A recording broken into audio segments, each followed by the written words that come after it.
Mistborn, The Final Empire by Brandon Sanderson is the first in a trilogy of fantasy novels. I found out about this book by typing in list of best fantasy novels. This one popped up, and the reviews were very kind for this book, so I wanted to check it out. It's a very thick, large book, but has really good pacing. This book is basically about the Empire. The Final Empire takes place in this barren, apocalyptic, red sun ash-laden world in which Ska live. They are slaves. They are owned by the nobility. The nobility, they have to basically are held controlled by obligators, and then obligators report to the Lord Ruler. The Lord Ruler is an immortal being who fancies himself God. He is really powerful, and he is a tyrant and allows such brutality to exist in his kingdom.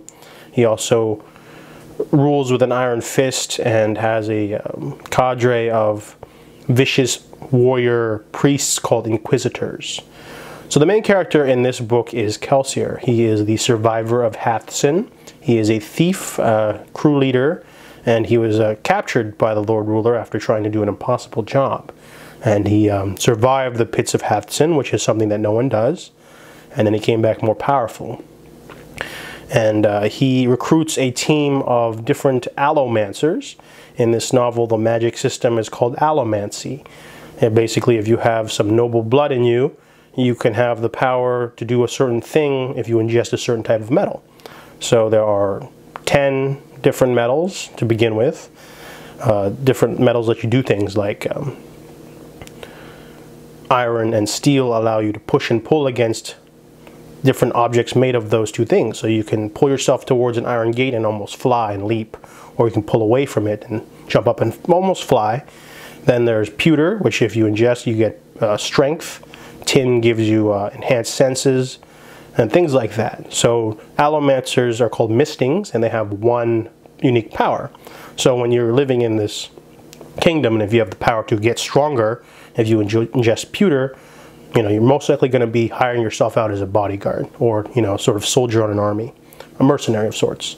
So Kelsier has this crew he's trying to recruit, one of each of the special powers, but he himself is a Mistborn. A Mistborn has the power, all of the powers, so he's more powerful than all of them.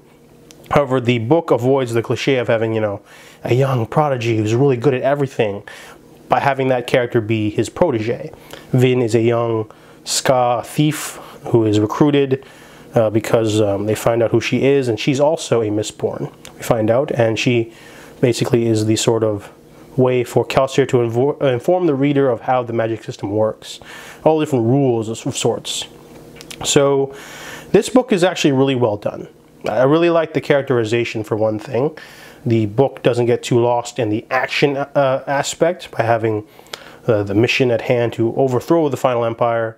Kelsier and all of his characters, his crew members, even the villains are well developed, because like a good movie, every scene has to count. You either have to push the plot forward, or you need to shed some character development. So this book is always constantly giving you a little bit of aspects of the society or characters and their backstories, or aspects of allomancy or other characters and other aspects of their powers. There's a lot of rich world building in this book, and I really like that. I couldn't put it down, honestly. This book, I went through it so fast. It's action-packed, it's interesting. I really liked how the book is one of a trilogy, however it gives you a full story in itself. It doesn't try to do that thing with the cliffhanger at the end. There is a definite ending to this book. Definitely enjoyed Mistborn. We'll be reading the rest of the trilogy for sure, but this one is a strong fantasy novel with really well developed characters. That's something that I have to have when I read a book. If you read a book and the characters are too thin, then it's simply not emotionally investing enough. So I definitely give Mistborn a recommend for sure. The Well of Ascension by Brandon Sanderson is the second book of the Mistborn trilogy. This book is a step down from the first one. I'll go into it in a bit. Basically, the first book had a really large world building thing going on, and it was a really bigger stakes, more going for it. There's a rebellion against an immortal tyrant who's been, you know, subjugating the people for 1,000 years. How do you top that in the sequel? The sequel has the job of trying to come up with another story. However, it's simply not as interesting. Smaller characters from the first book are now promoted to main character status. Sometimes they're not the most interesting characters, namely Ellen. And Vin is also pushed to the forefront. And she, you know, has this sort of emotional turmoil going on. But a lot of the new characters they introduce, the villains that are, you know, shades of gray or not quite villains, they're just not interesting. Just some of them, you know, are just not, you know, can't hold a candle to the Lord Ruler. But the book just sort of feels like it's going, you know, like the threat is that everyone's after the kingdom, and then all these different armies are sitting outside of the kingdom, and they're going to invade eventually. So it was a bit of a political thriller. However, the book still tries to shove in a lot of action. However, the action is kind of boring. You know, Vin takes on some assassins at the beginning of the book, and then she takes on some more assassins in the middle of the book, and then there's a small brawl at the end with some other characters that are more interesting than the main. But I don't read the Mistborn series for action scenes. I read it for fantasy, and I feel like this book just sort of felt a little rushed a little bit, and also the book does that thing where it leaves off on a cliffhanger. So the Well of Ascension does have a, you know, ending of sorts, but it sort of leaves open for the third book, and it makes a few changes to some characters that I didn't quite like or thought that was interesting. However, it was a fast read. Even though I wasn't as interested as the first book, I still read it in record time. The Well of Ascension is, you know, the follow-up to a really solid, you know, beginning of a fantasy series. So obviously I'll check out the Hero of Ages next, but I felt like the Well of Ascension didn't have much going for it in terms of excitement or stakes, and some of the new villains weren't that interesting. So that's what I thought about that. The Hero of Ages is the third and final book of Brandon Sanderson's Mistborn trilogy, the first trilogy anyway. Essentially, this book is the penultimate finale, of course. So you don't read this book, obviously, if you haven't read the first two. It's about the same length as the first two, or a little over 500 pages.